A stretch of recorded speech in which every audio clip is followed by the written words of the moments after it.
சீடர்கள்ல ஒரு சீடன் யாரு? யூதாஸ் காரியோத். 12 பேர்ல ஒரு சீடன். ஆண்டவருக்கு யூதாஸ் காரியோத் திருடன் தெரியுமா தெரியாதா? யூதாஸ் காரியோத் தன்னை காட்டி கொடுக்க போற வஞ்சகன்னு தெரியுமா தெரியாதா? இவன் யுத்தத்தினால என்ன காட்டி கொடுக்க போறான்னு ஆண்டவருக்கு தெரியுமா? இப்போ உங்களை பார்த்து கேட்கிறேன், நீங்க 12 பேரை செலக்ட் பண்றீங்க. அந்த 12 பேர்ல ஒரு ஆள் மோசமான ஆளுன்னு சிசிடிவி கேமரா வச்சு கண்டுபிடிச்சுவீங்க. நீங்க என்ன பண்ணுவீங்கன்னு நினைக்கிறீங்க? நாளைக்கு அடுத்த நாள் கூப்பிட்டு அவார்டா கொடுப்பீங்க சொல்லுங்க?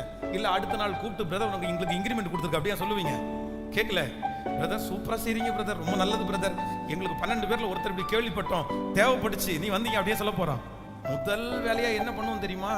சிசிடிவி கேமராவில் பார்த்த அடுத்த நேரத்தில் 12 பேர்ல 11 பேர் ஒழுக்கமா இருக்கா, நீ ஒருத்தர் ஒழுக்கமா இல்லையா, தூக்கி போடவனே, வேண்டாம், உன்னை வச்சுக்க மாட்டோம், உன்னை வச்சு நாங்க இந்த காரியத்தை தொடர மாட்டோம், நீ என்னைக்குனாலும் ஒரு நாள் எனக்கு துரோகியா மாறுவ, நீ என்னைக்குனாலும் ஒரு நாள் எனக்கு பிரச்சனை பண்ணுவ, கண்டிப்பா நம்ம செய்ய மாட்டோம் அப்படின்னு நம்ம நிறைய பேர் அதற்கு விரோதமா எழும்புவோம்.